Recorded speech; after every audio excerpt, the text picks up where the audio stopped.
Madame, Monsieur, ravi de vous retrouver sur les antennes d'Africa 24 pour un nouveau numéro de l'Africa Newsroom.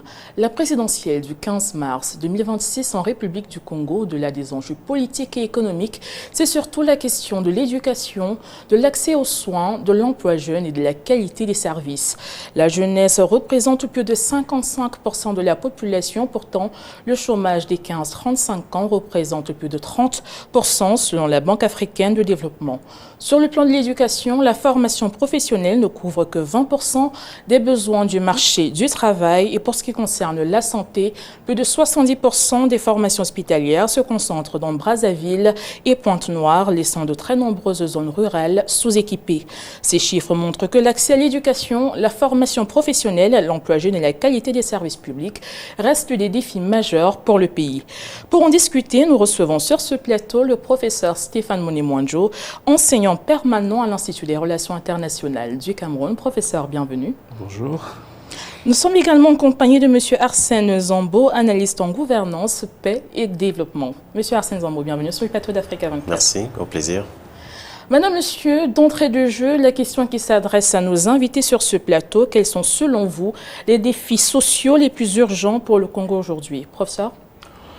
Merci. Je pense que l'un des principaux défis auxquels le Congo est confronté aujourd'hui, c'est celui de la jeunesse, l'emploi des jeunes.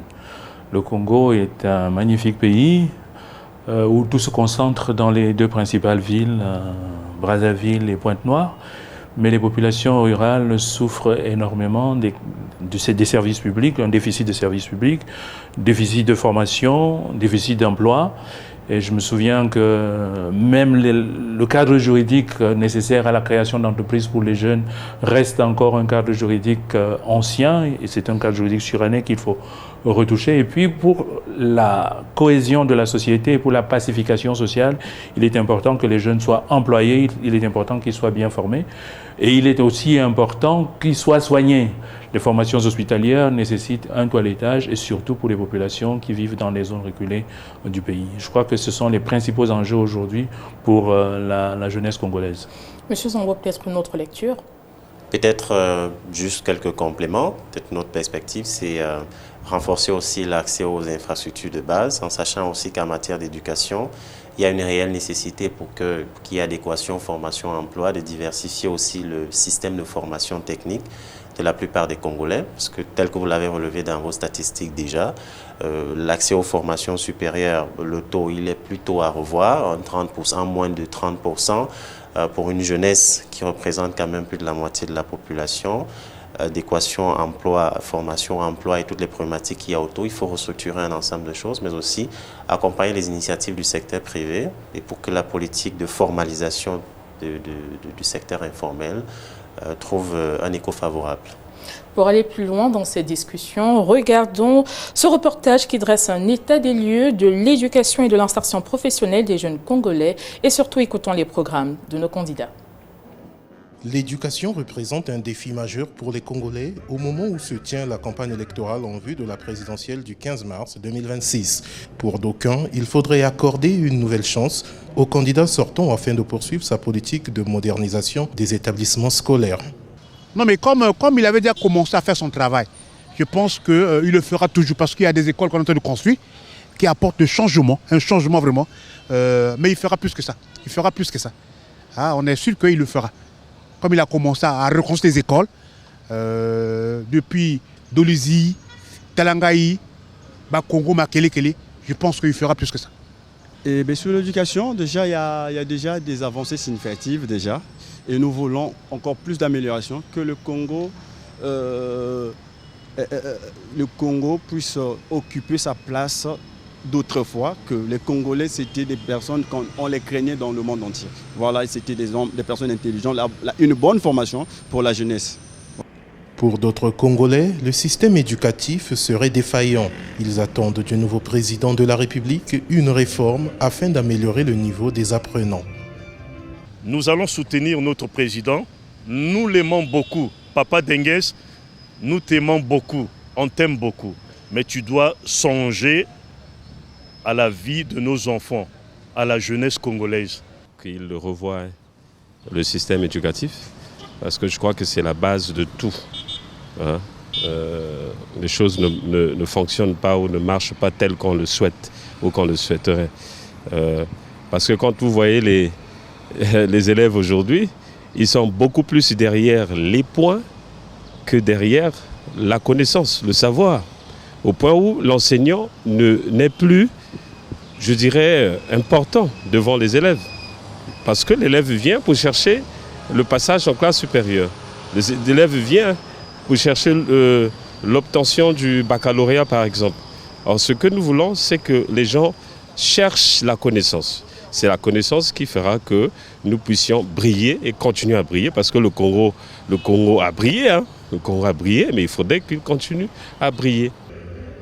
Selon un rapport de l'UNICEF sur la transformation de l'éducation au Congo publié en 2022, la République du Congo affichait un taux de scolarisation de 70% en milieu urbain et 48% en milieu rural. Malgré des progrès, des inégalités sociales, notamment de genre, persistent et des efforts sont faits pour améliorer la qualité de l'éducation, y compris l'enseignement préscolaire. Aujourd'hui, le taux de chômage est une urgence nationale. Je crois que on parle en termes de 41% de taux de chômeurs, enfin, de taux de chômage. Mais ce que nous allons faire, c'est que l'objectif, c'est de réduire à moins de 20% en 5 ans. Comment nous allons le faire? Nous allons créer des emplois dans les BTP, parce qu'il faut un plan que nous avons déjà proposé, un plan de réhabilitation des routes qui va permettre à ce que nous puissions embaucher nos gens. Et avec ça, nous avons aussi prévu de mettre en place un fonds souverain pour l'entrepreneuriat des jeunes qui va permettre à ce que tous les jeunes qui ont leur projet puissent bénéficier donc de l'appui financier de l'État afin d'engager leurs activités qui seront dans les PME de tout ordre. Le taux de chômage est réduit par la création de richesses, par la création des emplois. Nous avons, comme nous avons dit, 10 millions de terres arables. Il faut mécaniser l'agriculture, il faut transformer nos matières premières à 70% sur le plan local, avec ce que nous avons dit, mettre un accent particulier sur l'homme. Il faut créer des emplois dans l'agroalimentaire, l'agroforesterie. Nous avons un pays forestier riche en bois. Une fois que ces mécanismes sont créés, nous allons absorber des emplois. Une fois que ces emplois sont observés, vous allez constater qu'il y aura la réduction, la réduction du taux de chômage, l'inflation galopante qui va également diminuer, la cherté de la vie. Il faut gouverner autrement, c'est-à-dire changer la manière de faire, et notamment notre économie qui n'est assise que essentiellement sur le pétrole. Est-ce qu'il faut laisser la situation perdurer? Non. C'est ça que nous disons. Gouverner autrement, ça veut dire qu'il faut diversifier l'économie.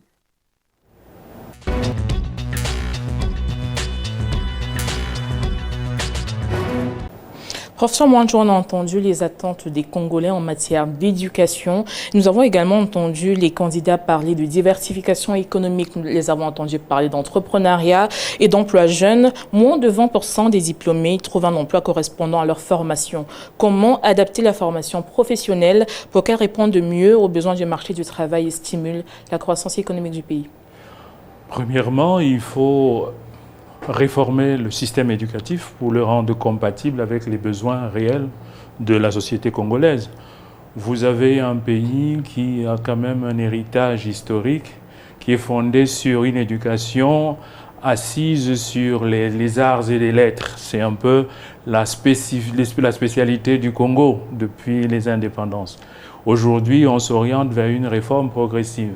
Et je crois que l'une des choses sur laquelle il faudrait insister, c'est la stabilité des institutions, la stabilité du pays. Parce que vous ne pouvez pas mener des réformes sérieuses dans un cadre où il n'existe pas de stabilité. Je crois que ceux du parti au pouvoir insistent essentiellement sur ce besoin de stabilité, alors que ceux de l'opposition pensent qu'il faut gouverner autrement. Ça, c'est de l'ordre de la stratégie et de l'opérationnalisation des politiques qui vont être mises en place. Et je crois que l'urgence pour le Congo aujourd'hui, c'est de repenser de façon profonde son système éducatif et insister sur des filières productives. J'ai observé il y a quelques semaines qu'il y avait un salon de l'agriculture où on incitait les jeunes à s'orienter vers les métiers de l'agriculture. C'est un domaine qui n'était pas très connu au Congo par le passé parce que l'économie était assise sur la rente pétrolière. Aujourd'hui, on a pris conscience qu'il faut aller vers d'autres secteurs, il faut diversifier l'économie et donc adapter l'éducation à ce besoin de diversification de formation pour pouvoir être en cohérence avec les dynamiques que l'on veut voir exister dans la société congolaise, que les populations appellent de leur vœu. J'observe aussi qu'un autre aspect sur lequel il faudrait insister, c'est ce que l'un des candidats appelait gouverner autrement. Gouverner autrement, qu'est-ce que ça veut dire concrètement? Gouverner autrement, c'est essayer de faire cette transition entre une culture ancienne et une culture nouvelle. Cette culture ancienne qui va être assise sur les évolutions managériales d'aujourd'hui, sur des technologies d'aujourd'hui, et donc sur des formations qui seraient compatibles avec ces exigences d'aujourd'hui. Et je crois que c'est dans cette direction qu'il faudrait aller pour donner au Congo la place qui lui revient, ou alors celle qu'ils espèrent pour les années à venir. François Mondjo, vous avez indiqué une donnée qui est assez critique. Le Congo doit se tourner vers des filières plus productives parce qu'il est connu aujourd'hui pour être un pays de lettres. Mais est-ce qu'on ne devrait pas aussi se tourner vers les nouvelles technologies et essayer de regarder vers des pays voisins comme le Rwanda, qui est aujourd'hui un pays, un hub technologique en Afrique de l'Est? Je pense que le gouvernement congolais actuel a déjà commencé cette démarche. J'ai eu la chance d'y faire quelques tours il y a quelques années et je crois que la démarche est déjà amorcée. Il s'agit tout simplement de la renforcer et quel que soit le gouvernement qui viendra, quel que soit le candidat qui sera déclaré élu à l'issue du scrutin de dimanche prochain, je crois qu'il faudrait insister sur cette filière-là qui est une filière d'aujourd'hui et qui prépare la jeunesse congolaise aux défis d'avenir. Docteur Zombo, plus de 60% des Congolais vivent en zone rurale, mais la majorité des infrastructures éducatives et professionnelles se concentrent dans deux villes, Brazzaville et Pointe-Noire. Le professeur le soulevait tout à l'heure. Comment réduire ces inégalités pour garantir un accès équitable à l'éducation et la formation professionnelle? C'est, à mon sens, toute la problématique de la concentration des efforts de développement national au Congo auprès de ces deux principales villes, l'une qui porte l'essor politique et l'autre qui a d'ailleurs le poumon économique. C'est un plaidoyer qui est formulé dans le narratif commun à tous les candidats, notamment sur le fait qu'il faudrait réorienter un ensemble d'investissements vers des zones rurales. Et d'ailleurs, le programme national de développement 2022-2026, qui a été institué par le gouvernement actuel, au tout début d'année 2022, permettra d'avoir une meilleure évaluation de ce qui a été fait, la consécration des infrastructures avec de meilleures données. Je crois qu'il y a une réelle nécessité de reprojeter l'arrière-pays parce que si la majorité de la population elle est concentrée à Pointe-Noire, enfin, la plus grande frange de la jeunesse à Pointe-Noire et à Brazzaville, ils sont concentrés, je crois qu'il y a nécessité de repenser aussi derrière tout ce phénomène d'exode rural qui fait qu'il y a un renoncement ou une désertation de la plupart des zones rurales et qui d'ailleurs freine un peu les dynamiques de développement. C'est une nécessité de réinvestir. Et je me permets d'ailleurs de dire que l'union syndicale ou patronale au Congo, il y a une instance en la matière, Unicongo, qui essaye de mener un ensemble de plaidoyers avec la société financière internationale pour essayer de résorber un ensemble de problématiques, la dotation et des dotations infrastructurelles, mais aussi d'investissements en zone rurale, parce que justement, qu'il s'agisse du secteur privé ou du secteur informel, les investissements ne sont d'ailleurs pas assez productifs, assez prononcés. Et l'une des raisons, non seulement l'aspect infrastructurel, mais c'est le réel investissement dans la jeunesse qui pourrait permettre peut-être, je le crois aussi, de revoir cette somme de statistiques, cette statistique que vous avez avancée. C'est pour moi la nécessité de réorienter les priorités aussi de développement. Après avoir analysé la situation éducative et la formation professionnelle, intéressons-nous maintenant aux préoccupations concrètes des citoyens. Comment les jeunes et les familles perçoivent-ils l'emploi et la protection sociale? Ce reportage de Deva Panzou nous emmène sur le terrain pour recueillir leurs attentes et leurs priorités. Devant les locaux de la Société des Postes et de l'Épargne du Congo à Brazzaville, la situation sociale des travailleurs illustre des difficultés auxquelles sont confrontées certaines entreprises publiques. Les agents de la Poste affirment cumuler plus de 60 mois d'arriérés de salaire. Après plusieurs mois de mobilisation, ils ont récemment décidé de suspendre leur mouvement de protestation pour privilégier le dialogue social à l'approche de l'élection présidentielle. Dans tout ça, nous revendiquons les arriérés. Nous sommes à 63 mois d'arriérés. Nous revendiquons le mauvais management de la structure. Nous revendiquons les reclassements arbitraires. Parce qu'il y a eu des reclassements qui étaient arbitraires. Et nous revendiquons sur le paiement au prorata. Mais pourquoi pas, nous aussi, qu'on puisse aussi jouir au prochain mandat. C'est ce que nous souhaitons. Le nouveau président, on va l'accueillir en tout et pour tout, mais qu'il puisse aussi regarder sur le problème de la Poste. Les agents dénoncent également ce qu'ils considèrent comme une mauvaise gestion de la structure, des reclassements jugés arbitraires ainsi que des différends autour de la banque postale dont la Poste est actionnaire minoritaire. Selon eux, une meilleure gouvernance et la récupération des dividendes liés à cette participation pourraient contribuer à redresser l'entreprise. Au-delà de la situation de la Sopeco, les Congolais interrogés dans ce micro-trottoir expriment des attentes plus larges. Beaucoup espèrent que le prochain président accordera une priorité au secteur social, notamment à l'amélioration du fonctionnement des entreprises publiques et au règlement des arriérés des salaires ou de pensions. Tout d'abord, celui qui sera élu, peu importe qui que ce soit, mais tout ce qu'on cherche, que les choses s'arrangent, qu'il y ait beaucoup d'améliorations, surtout dans le secteur public, les structures publiques, dans le secteur public, les sociétés qui ont des problèmes, qui ont beaucoup d'arriérés, que le mécanisme change, qu'on pense surtout à ça. Il faut voir aussi au niveau même de la retraite, la pension, tout ça. C'est des choses qu'il faut arranger. Il y a beaucoup de choses. Surtout, il n'y a pas l'emploi, la jeunesse et les vieux souffrent. Et par exemple, les retraités, tant de mois, par exemple 50 mois sans un pays. Mais la jeunesse aussi, on cherche. Il y a ceux qui sont mariés, ils souffrent, mais le pays, un nouveau chef d'État, s'il peut regarder ces problèmes, ça sera bien. Entre chômage persistant et difficultés économiques, beaucoup espèrent que le prochain mandat apportera des réponses concrètes. Dans les rues de Brazzaville, un message revient avec insistance. Le futur président sera jugé sur sa capacité à améliorer les conditions de vie et à répondre aux urgences sociales des Congolais. Docteur Zambo, je m'adresse à vous pour cette question. L'entrepreneuriat jeune est souvent présenté comme une solution, mais moins de 15% des jeunes disposent d'un financement ou d'un soutien pour lancer une activité. Quel dispositif pourrait réellement changer la donne?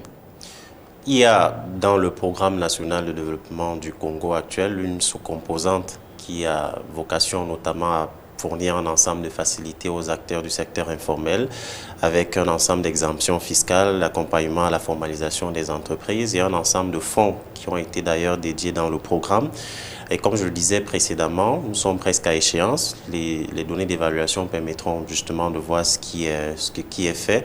Mais il demeure réellement une problématique d'accompagnement des acteurs du secteur informel. Encore que quand on prend un ensemble de données concernant le Congo sur l'accès aux opportunités avec la concentration des revenus sur le secteur des hydrocarbures, on se rend bien compte que le tissu économique n'est pas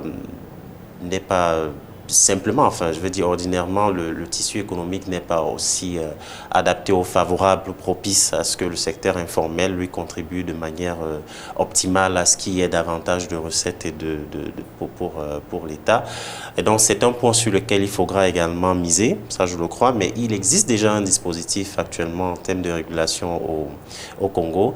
Et la Société financière internationale aussi, c'est une interpellation qui a été faite dans le cadre des réflexions avec l'Union patronale et les syndicales dans le pays, c'est notamment essayer de regresser le tissu économique pour qu'il y ait davantage de garanties à présenter de la part du secteur informel, parce que s'il y a aussi une problématique d'investissement, s'il y a une problématique de confiance des investisseurs, c'est bien au-delà du cadre législatif qui est aménagé, c'est la capacité des acteurs du secteur informel eux-mêmes à pouvoir générer un ensemble de ressources. Et je rejoins encore, je rappelle plus haut le fait que la non-diversification, la forte dépendance de l'économie vis-à-vis des hydrocarbures, faire en sorte que dans le secteur, on a une difficulté véritablement à tirer, à identifier les leviers qui permettraient justement qu'il y ait une meilleure formalisation du secteur, malgré toutes les facilitations nationales qui ont été apportées en conformité avec l'acte uniforme OHADA. Mais en croire les interventions de ce micro-trottoir, il y a un véritable problème de méconnaissance justement des dispositifs mis en place par l'État pour répondre à ces problématiques-là. Comment est-ce qu'on peut mettre le doigt dessus pour apporter une solution pérenne ? Il y a à la fois la communication gouvernementale, mais je crois que plus en amont, la question de la diversification des curriculums de formation dans les universités serait déjà un levier sur lequel on pourrait appuyer pour essayer d'avoir des éléments de réponse, parce que en amont, je crois qu'il y a une question d'intérêt vis-à-vis de ce qu'on fait, vis-à-vis des corps de métier, du tissu économique, des domaines d'intervention, des spécialisations. Si à la base, en termes d'orientation technique dans la formation, on n'est pas confronté, on n'est pas au contact permanent d'un ensemble de métiers qui permettent d'avoir une culture alerte sur des priorités, sur des opportunités en matière de développement et en termes économiques. Je crois que la question va demeurer malgré effectivement toute la communication gouvernementale qu'il y aurait autour de l'ensemble des projets, puisqu'après la communication gouvernementale, il faudrait bien que ces acteurs soient à même de saisir ces opportunités. Et là va encore se présenter la problématique de la qualification, l'adéquation, formation et emploi, et tant qu'elle n'est pas résorbée, je crains que malgré tout ce qu'il y a comme effort de facilitation, qu'on soit encore à devoir fournir des narratifs par rapport à cette problématique. Professeur Mwanjo, le docteur Zambo a évoqué une notion assez critique tout à l'heure dans son propos, une notion, celle de la dette. Le service de la dette absorbe près de 15% des recettes de l'État, limitant ainsi la marge de manœuvre pour les investissements sociaux et les infrastructures. Quel impact concret cela a-t-il sur la vie quotidienne des Congolais, à votre avis? Alors, je vais revenir un instant sur un des aspects, c'est celui de la facilitation de la création d'entreprises au Congo. Je pense que les jeunes, si on veut aider les jeunes à s'installer, on veut créer de l'emploi, aider les jeunes à créer de l'emploi, il faut mettre un dispositif qui leur permette justement d'y avoir accès. Et je crois que l'une des solutions pourrait être, par exemple, la levée de l'exigence, par exemple, d'un capital minimum. La plupart des pays aujourd'hui ont ôté complètement le capital minimum dans la création d'entreprises. Je crois qu'aujourd'hui au Congo, il s'élève à 1 million. Et le petit Congolais qui veut lancer une petite affaire ne va pas nécessairement trouver le million en question. Donc il faudrait peut-être lever ce capital minimum et inciter. Ce serait donc une incitation véritable à la création d'entreprises pour les jeunes Congolais qui n'arrivent pas à s'insérer dans le secteur formel et qui ont envie d'initier quelque chose, de se prendre en charge, puisque c'est un peu le narratif actuel, on demande à la jeunesse de pouvoir se prendre en charge. Elle a des idées, elle a peut-être envie de s'installer, mais elle n'a pas toujours les moyens. Il y a parfois un plafond de verre qui s'impose à elle et elle n'a pas les moyens de les avoir. Alors pour revenir à votre question, je pense que les 15% consacrés à la résolution de la dette, c'est suffisamment important dans un pays d'à peu près 4 millions d'habitants. 15% de revenus de l'État consacrés à la résolution de la dette, c'est suffisamment important pour impacter sur les projets sociaux, les projets de formation et différents autres projets qui auraient pu aider le pays à investir dans d'autres secteurs. S'agissant par exemple des problématiques qui ont été soulevées par le micro-trottoir tout à l'heure, vous vous rendez compte que la question des arriérés de salaire essentiellement dans le secteur public, cela démontre que la charge qui impacte la dépense publique est tellement élevée au point où quand il faut faire des choix, parce que lorsque vous devez prendre des décisions publiques, il faut opérer des choix. Et ces choix sont tellement difficiles au point où le gouvernement choisit d'autres aspects, d'autres secteurs, au lieu de se consacrer à ceux qui semblent, je le dirais comme ça, dans la circonstance plutôt marginaux. Avec tout le respect que j'ai pour ceux qui se sont plaints, parce que je ne peux pas considérer qu'ils soient considérés comme des personnes marginales. Mais je crois que les options qui sont entre les mains du gouvernement sont extrêmement tenues au point où celui-ci fait peut-être le choix qui n'arrangerait pas tout le monde. C'est le moins mauvais arrangement, mais qui malheureusement a un impact terrible sur les familles, sur les populations et sur la perception qu'on peut avoir de la gouvernance globale du pays. Mais comment comprendre aujourd'hui, M. Zambo, si vous pouvez peut-être rebondir. Sur les 15% d'ailleurs qui sont consacrés aux questions de la dette, le 15% du budget, on peut aussi observer que le Congo a bénéficié d'une facilité élargie de crédit en 2022 pour un cycle de 3 ans jusqu'en 2025, avec pour objectif d'assainir la gestion des finances publiques, mais aussi contribuer à ce que la dette soit absorbée. Quand on écoute les propos qui reviennent du micro-trottoir, on se rend évidemment compte que l'impact réel de cette facilité élargie de crédit n'a peut-être pas été autant ressenti, malgré tout l'assainissement et tous les résultats sous-jacents qu'il y a eu. Assainissement de la gestion des finances publiques, ça, je peux vous certifier que dans les bilans d'analyse, effectivement, et les différents rapports, il y a de grandes améliorations en termes de gestion publique au Congo. Et la gestion de la dette aussi, elle a connu un cours, mais cette facilité élargie de crédit, en règle générale, qui aurait bien pu être orientée sur les questions de développement, aurait peut-être permis de mieux absorber l'assiette de la dette et mieux les réinvestir dans notre compartiment de développement, qui aurait permis d'avoir peut-être un narratif moins aussi tonifié que celui qu'on a écouté venant des micro-trottoirs. La question va peut-être s'adresser à vous deux aujourd'hui. Comment comprendre que le Congo en soit arrivé à ce plafond de dette selon des données de la Banque africaine de développement toujours? Le Congo fait partie des pays les plus endettés de la sous-région CEMAC. Pourtant, c'est l'un des pays qui dispose du plus de ressources pétrolières. Le pays dispose de bois et pourtant ce bois n'est pas exploité. Peut-être le professeur Manjou d'abord. Alors, vous savez, la gestion de la chose publique est une opération extrêmement complexe. Et les choix politiques, les choix de la dépense publique sont des choix qui ne sont pas nécessairement dictés par les rationalités journalistiques ou par les rationalités académiques. Les rationalités varient en fonction de ce que les gouvernements considèrent comme étant leurs priorités. La deuxième chose, c'est qu'il y a des engagements que les gouvernements prennent, auxquels ils sont quelquefois tenus. Et entre la priorisation des questions sociales et parfois la priorité orientée vers les questions de sécurité et de stabilité des institutions, ça, ce sont des arbitrages qui sont faits par les gouvernements. Et je présume que le gouvernement congolais a fait des choix qui lui semblaient plus opportuns à ce moment-là, qui ont donné les résultats auxquels nous sommes confrontés aujourd'hui. Quoi qu'il en soit, il faut quand même reconnaître que les ressources dont dispose le Congo, les moyens dont pourrait disposer le Congo ne sont pas nécessairement compatibles avec les résultats que nous avons aujourd'hui.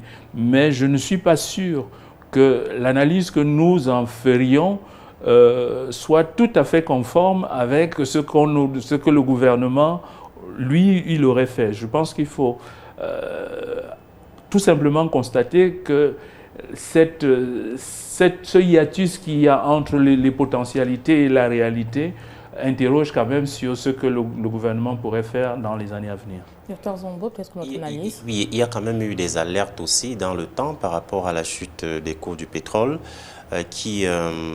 ce n'est pas une spécialité congolaise, mais qui ont incliné beaucoup de pays à devoir revoir la diversification de leur tissu économique.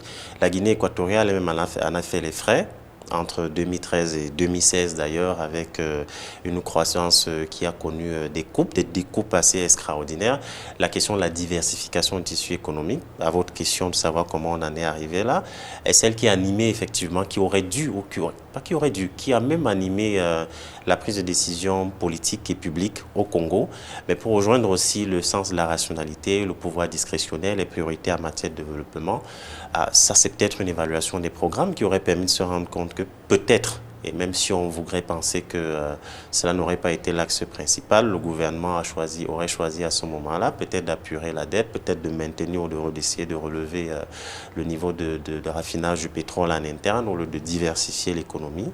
Et on a l'incidence qu'on a aujourd'hui avec un tissu économique qui ne présente pas des domaines assez diversifiés, une main-d'œuvre qu'on recherche. Pareillement pour les programmes ou les projets à forte intensité, en demande de main-d'œuvre à forte intensité, on se rend compte qu'il y a ce problème qui revient par ailleurs. Mais je crois peut-être que pour le mandat à venir, et sous réserve de l'évaluation qui sera faite du programme national de développement 22-26, on pourrait bien avoir des éléments d'optimisation de ce qu'on a pu observer les cycles précédents.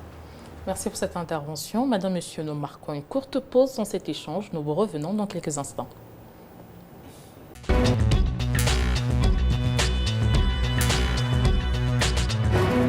L'éducation et l'emploi des jeunes sont au cœur des préoccupations sociales, mais ces enjeux ne peuvent être dissociés de la manière dont le pays se développe dans ses territoires. La question qui se pose désormais est comment l'accès aux infrastructures, aux soins, aux hôpitaux, aux routes et aux services publics contribue-t-il à réduire les inégalités et à améliorer la vie des Congolais? Une piste de réponse dans ce sujet réalisé par Nana Kamsukom. Malgré les efforts engagés ces 10 dernières années, l'accès aux soins de santé demeure limité pour de nombreux Congolais face à des coûts de soins élevés, des centres de santé sous-équipés parfois éloignés ou mal desservis, surtout en zone rurale, et un manque de personnel de santé. À l'approche de l'élection présidentielle, la santé s'impose comme un thème incontournable des débats politiques. Les électeurs attendent des candidats des solutions concrètes pour réduire le coût des soins et une protection financière contre les dépenses médicales imprévues. Il nous rappelle que seule une approche intégrée, mobilisant tous les secteurs et les partenaires, peut soutenir efficacement les politiques sanitaires nationales. En outre, la faible couverture maladie constitue l'un des points les plus sensibles du système de santé congolais. Une grande partie de la population ne bénéficie d'aucune assurance maladie formelle et les dépenses, les ménages supportent plus de 50% du coût des soins. Pour les experts, pour convaincre, les candidats à la présidentielle devront présenter des engagements clairs autour de plusieurs axes tels que la construction et réhabilitation des hôpitaux et centres de santé et le développement des services de santé de proximité en zone rurale. La République du Congo a engagé plusieurs réformes structurantes. Mise en place de mécanismes de coordination multisectorielle, revitalisation des districts sanitaires, construction d'hôpitaux généraux, déploiement progressif de la Caisse d'assurance maladie universelle et lutte contre les épidémies. Plus récemment, notre pays a adopté son rapport national de l'examen universel de l'état de préparation grâce au concours actif de nos partenaires. Avec une augmentation de l'exécution budgétaire à 50,3% en 2023, le cadre du plan national du développement sanitaire 2023-2026 visant le renforcement des districts sanitaires et le plateau technique, la mise en place de plans ne dépendra pas seulement de la construction de nouveaux hôpitaux, mais surtout de la capacité de l'État à pérenniser le financement public pour alléger le fardeau des ménages et à stabiliser le personnel soignant dans les zones reculées. Portion moindre entre Brazzaville, Pointe-Noire et l'intérieur du pays, 70% des hôpitaux et 65% des routes asphaltées se concentrent dans les deux villes, laissant de nombreuses zones rurales isolées. Quel mécanisme pourra assurer un développement territorial plus équilibré?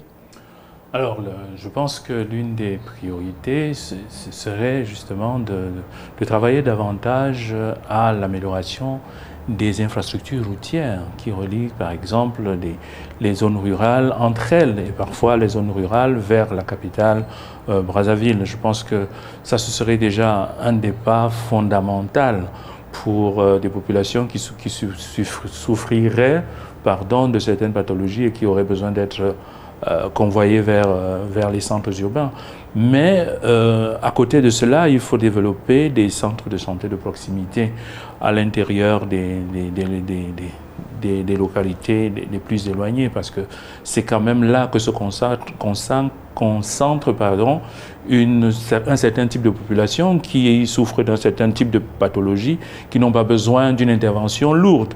Quelquefois, on peut décéder d'un paludisme alors qu'il suffirait simplement d'avoir un centre de santé de proximité moyennement équilibré qui suffirait à faire l'affaire. Et puis, à côté de cela, il faudrait renforcer le personnel soignant dans ces localités. Un infirmier spécialisé, ce serait quelque chose qui permettrait déjà de résorber un certain nombre de problèmes. Mais à côté de cette mise à disposition du personnel, il faut former le personnel soignant. Je crois que l'une des difficultés du Congo aujourd'hui, c'est avoir un personnel soignant formé et disponible. Il faut pouvoir renforcer la formation du personnel soignant, même si il faut travailler avec des partenaires du secteur privé. D'autres pays l'ont fait et je crois que le Congo est capable de le faire. Ouvrir la formation des aides-soignants ou des soins infirmiers à des opérateurs du secteur privé qui permettraient d'apporter une solution aux problèmes de santé publique des populations rurales essentiellement, parce que les villes de Pointe-Noire et de Brazzaville n'en souffrent pas véritablement. Mais ce sont les populations qui sont dans des zones les plus reculées qui souffrent le plus de ce manque de personnel et de ce manque de médicaments qui affectent considérablement la population congolaise. Et il faut dire que ce sont ces populations qui nourrissent les populations des villes. Donc une population en mauvaise santé qui est chargée de nourrir les populations de ville, ça n'aiderait pas véritablement à accompagner les stratégies de développement mises en place par le gouvernement. Au-delà des infrastructures routières, est-ce qu'on ne devrait pas également s'intéresser au déficit énergétique? Les infrastructures énergétiques du Congo peinent à satisfaire 51% de la population aujourd'hui. Comment répondre à ce déficit critique qui impacte même la situation économique du pays, notamment en matière de transformation locale des produits agricoles? Dr Zambo? Il y a toujours dans l'une des sous-composantes du programme national de développement un aspect qui est notamment consacré aux questions énergétiques et on attend très bien les résultats du barrage hydroélectrique de Sunda qui devrait générer entre 600 et 800 mégawatts. Mais la résorption de ce problème, la résolution du problème du déficit énergétique aussi sera également liée à la capacité de l'État congolais à pouvoir assurer l'autonomie de sa production. Et ça rejoint en amont l'ensemble des points que nous ne faisons qu'évoquer, la qualification notamment la qualification des Congolais en la matière, puisque l'autonomie ou alors l'import de la main-d'œuvre ou l'import de l'expertise extérieure, ça a un coût. Et quand on compare déjà l'enveloppe de la dette, quand on prend en appui la nécessité de réformer le système de formation qui permettrait justement d'accompagner cette dynamique d'autonomisation, ce serait là peut-être une approche solutionnante. Je ne me tournerai pas de façon aussi automatique vers les énergies renouvelables parce que cela dépend aussi des priorités de politique publique, mais il va de pair que ce sont des préalables pour répondre à la question du déficit d'accès aux infrastructures de base et même l'amélioration du plateau technique en ce qui concerne la santé. Il y a le volet formation, il y a le volet autonomisation, mais il y a aussi la composante secteur privé parce que les facilités qui sont apportées, on a parlé de certaines lois qui sembleraient désuètes et pas toujours très harmonisées avec des directives ou le cadre de conformation OADA pour faciliter notamment l'implantation du secteur privé, qui pourrait peut-être apporter aussi une solution, une contribution à cette problématique. Mais on va encore revenir, à mon sens, sur la nécessité d'avoir une main-d'œuvre qualifiée qui devrait être à même d'assurer tout ce qui aura eu comme résultat probant en termes d'avancée de développement et d'amélioration des infrastructures. Docteur Zambo, vous évoquez le coût de l'importation de cerveaux, de main-d'œuvre qualifiée. Est-ce que le Congo ne gagnerait pas plutôt à signer des conventions ou des accords avec d'autres pays de la sous-région pour pouvoir bénéficier justement de leur main-d'œuvre qualifiée pour résorber ces problèmes sociaux, notamment liés à la santé? Ce serait même un bénéfice de plus pour les dynamiques d'intégration sous-régionale parce que en comparaison à d'autres pays de la sous-région Afrique centrale, il y en a qui ont un sufflux de compétences dans certains domaines. Je ne m'aventurerai pas très loin en prenant par exemple le cas du Gabon où on sait que l'appui en matière d'éducation aussi, tout ce qu'il y a comme enseignement universitaire, enseignement dans le secondaire et le primaire, on sait qu'il y a beaucoup de ressources humaines qui viennent de la sous-région et parfois même au-delà. On va peut-être un peu plus élargir dans la sphère CEAC pour prendre l'exemple du Rwanda qui a eu une très belle politique d'expatriation de ces cerveaux, mais avec une nécessité, une clause de retour au pays pour justement apporter des réponses à cela. Je crois que ça peut être une piste. Cela ne relève pas de la magie, donc c'est clair que dans les priorités de politique publique ou les stratégies gouvernementales, cette idée a été évoquée. Peut-être, il ne reste que la précision ou le pouvoir discrétionnaire qui déciderait du moment et des moyens pour que cela soit effectif, mais c'est une solution. Professeur Mwanjo, certains candidats ont évoqué tout à l'heure la création d'un fonds souverain pour répondre aux problèmes des Congolais. Est-ce que ce projet est viable? À mon avis, c'est une très grosse solution et c'est une solution très complexe. Je pense que le Congo en l'état actuel de la situation, est capable, en recalibrant ses politiques publiques, de régler un certain nombre de problèmes. Et tout à l'heure, le docteur Zambo faisait allusion à l'énergie renouvelable qu'il jugeait, sur laquelle il allait avec beaucoup de prudence. Je crois qu'aujourd'hui, il ne faut pas être prudent par rapport à cela. C'est une solution rapide, c'est une solution disponible. Et le Congo entretient d'excellentes relations avec l'un des pays qui en produit énormément. Donc je pense que là-dessus, on pourrait apporter des solutions immédiates à ce problème d'énergie. Par exemple, en zone rurale, au Congo, on n'a pas besoin de barrages hydroélectriques qui coûteraient très très cher en ce moment, mais dans l'immédiat, on peut déjà utiliser cette solution. Alors, pour revenir à ce dont vous parliez tout à l'heure, je dirais que la solution d'un fonds souverain serait une solution très complexe à mettre en place. Les Congolais ont des besoins immédiats, ils ont des besoins urgents que l'on peut adresser rapidement et progressivement ajuster les stratégies pour pouvoir accompagner les solutions auxquelles les populations ont besoin en ce moment. Les Congolais placent beaucoup d'espoir dans cette présidentielle. La plupart ont indiqué qu'ils ne s'attardaient pas vraiment sur le profil du prochain président, mais leurs attentes doivent pouvoir avoir des réponses. Ces candidats font face au président Denis Sassou Nguesso avec des projets tout aussi différents les uns que les autres. Si on se projette au-delà de la présidentielle du 15 mars, est-ce qu'on peut se dire que les préoccupations des Congolais qui sont émises depuis plus d'une dizaine d'années aujourd'hui pourront avoir leur réponse dans cette prochaine mandature qui s'annonce? Alors moi je pense qu'il faudrait que nous Africains, nous ayons un rapport plutôt plus réaliste avec nos politiques. Nous avons tendance, je crois que ça c'est un peu l'une des conséquences de la redémocratisation de l'Afrique, c'est la tendance à la recherche de solutions immédiates et toutes faites. Et je pense qu'il y a des solutions qui trouveront leur terrain d'élection, mais dans un temps long. Il y en a d'autres qui pourraient trouver leur réponse dans l'immédiat. Mais je crois qu'il est normal aussi que les populations expriment leurs attentes, qu'elles expriment parfois leurs inquiétudes et même leurs, comment dire ça, de façon plus simple, leurs besoins, qu'elles les expriment de façon pressante et urgente. Mais la réponse ne pourra pas être aussi pressante et urgente qu'ils le pensent. Parce que la décision publique est une décision extrêmement complexe, qui obéit à des rationalités très complexes, qui sont des rationalités d'ordre interne et parfois d'environnement global d'une manière générale. Et je crois que les préoccupations qui ont été soulevées, aussi bien sur le plan social, sur le plan énergétique, sur le plan éducatif, peuvent être calibrées dans des échéanciers relativement différents. L'éducation, par exemple, c'est une décision qui peut être prise dans l'immédiat.